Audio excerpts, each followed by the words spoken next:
So I was sorting out my PC today, my ever-evolving PC that I've been thinning and thinning and thinning for the past probably 2 years. I have liquidated guys in my PC. I have torched entire player runs of my PC, namely Luka. I've also torched some Cowboys like Micah Parsons, and to a large extent Pat Mahomes, and well, unfortunately also Shohei Ohtani. But as I collect and as my PC gets more focused, there are a few players that for whatever reason have emerged as cornerstones. And I think in my collecting style, I like to collect guys that I remembered as unique and electric and dynamic, and that can be for the way they played, their personalities, the way they carried themselves, the cultural impact that they had. And so I wanted to highlight my entire PC, but I wanted to break it down in little chunks. I've been watching Sports Card Anonymous lately, and he's returned to YouTube, which I'm grateful for, because he's got a lot of great things to say, and he's just a smart collector, and one that I have a lot in common with. He's an Astros guy, and I'm a Rangers guy, so we're on different ends of that spectrum, but the way we collect is very similar. And so, with all that being said, I wanted to quickly highlight my stunning standard, my museum quality, if you will, Jason Williams collection, and just kind of go through each card and tell you a little bit about why I picked this card up and where it fits in the overall PC. So let's start here. Now I have a general rule of thumb that I do not like to collect cards like this, for instance. This is I believe it's a 2024-25 Prism. It's one of the newer parallels, the Dragon Scale parallel. I broke a rule for my PC when I purchased this card. I believe this card was $40 or $50, maybe $60 all in. It was an eBay purchase. But I, along the way, have made sort of a parameter for myself, a rule, that I only want to collect cards of guys while they were playing. So Jason Williams was not in the league in 24-25. However, I have always been a sucker for these skins, I guess is maybe the best way to put it. These parallels that Prism continues to churn out. Now, I'm not big on the popcorn and the hot dog and some of the stuff that Topps is doing, but I feel like Prism and Dragon Scale they've at least been around for, Dragon Scale's at least been around for 2 or 3 runs. It is out of 48. Yeah, this is 12 of 48. So there's Prism's weird numbers. But the reason I really like this, it's a very gorgeous card. But he's got, and I don't know if you can see right there, but he's got a dragon tattoo on his left shoulder. And I knew that about him. And so when I saw this, I made a connection. And sometimes that's all it takes, is a little tattoo connection to make a card make sense. And so I purchased this because it's a tattoo match. Now, I did have another tattoo match, but I sold it when I torched my Luka PC. And that was the Tiger Stripe. I had the Prism Choice, 2018 Prism Choice Tiger Stripe. And if you know Luka's tattoos, you know he has a tiger. I think it's on his right forearm. But I will, if any of my guys at IPC have a tattoo and Prism or Topps makes a parallel to match, then I'll probably pick that one up. So here is the 2024-25 Prism. Jason Williams Dragon Scale Tattoo Match 12 out of 48. Next, this is a recent pickup.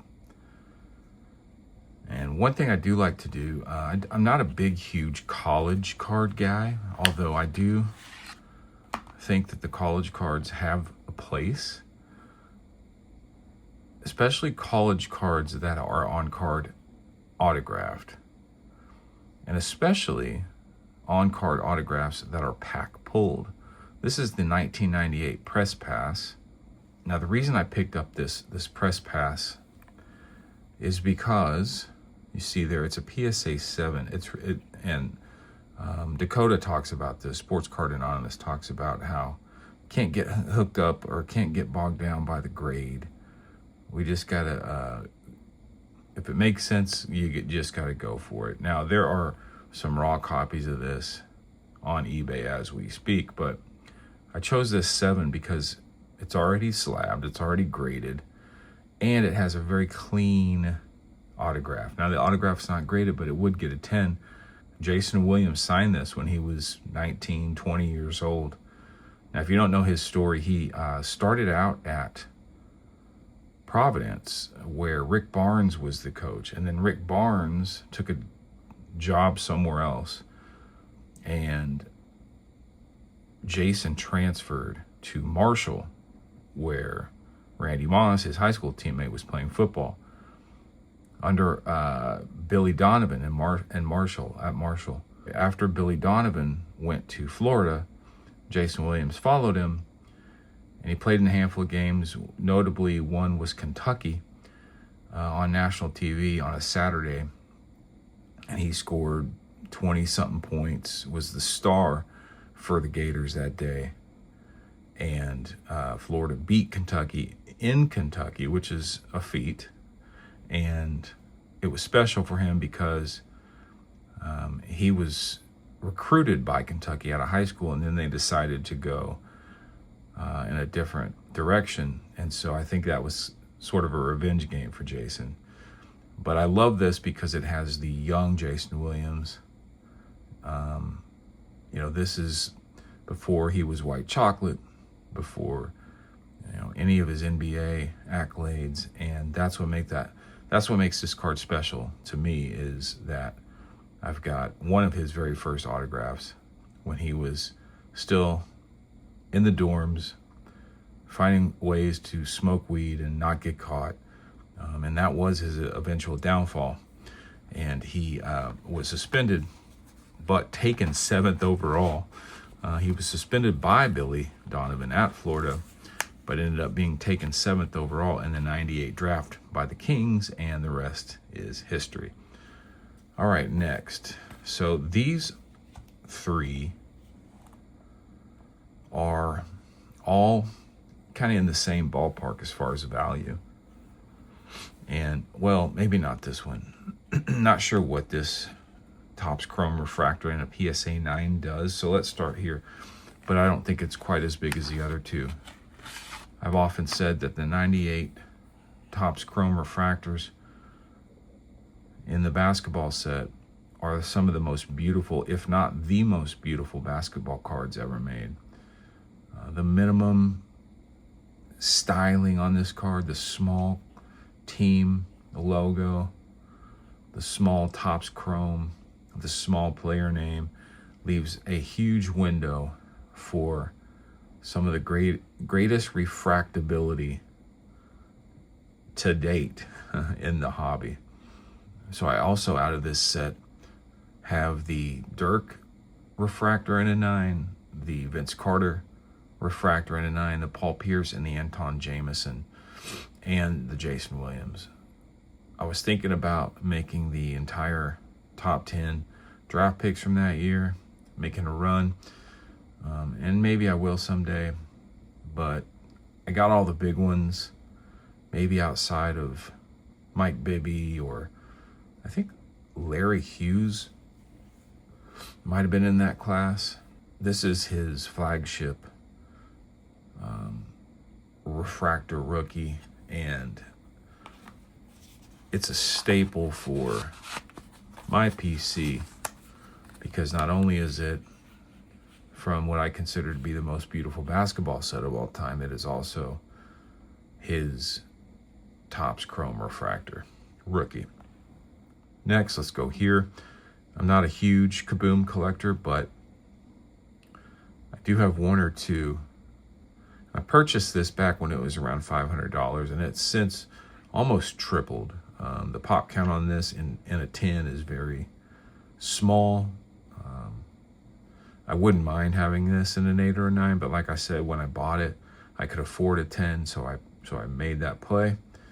But there's just not a lot of high-end Jason Williams cards out there, unfortunately, so I kind of went outside the normal bounds of my PC and picked up a high-end case hit.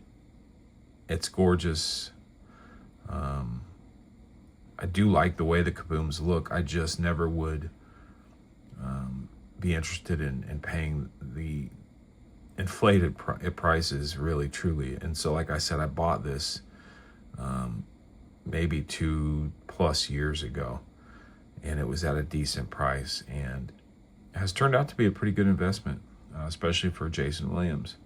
And then lastly, this one I just picked up. Well, actually, let me take you. I do have one on the way from PSA.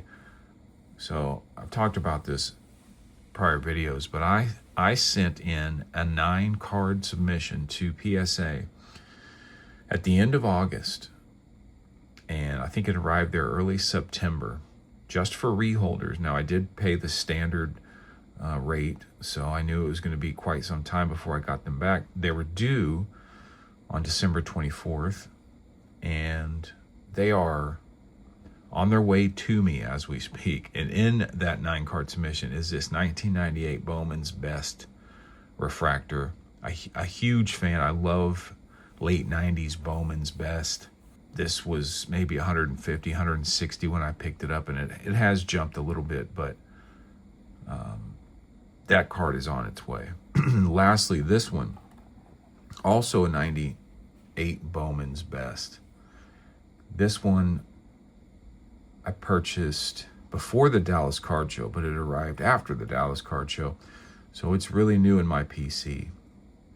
And this is the rookie 1998 Bowman's Best Atomic Refractor Best Performers. Now, what you need to know about the Bowman's Best Performers subset is there were only 10 guys in this basketball set that made the Best Performers checklist. There are 5 veterans and there are 5 rookies. There is no Vince Carter. There is no Dirk Nowitzki. There is, however, a Jason Williams. Now, the regular base atomic refractors are numbered out of 100. This is numbered out of 50, 33 out of 50.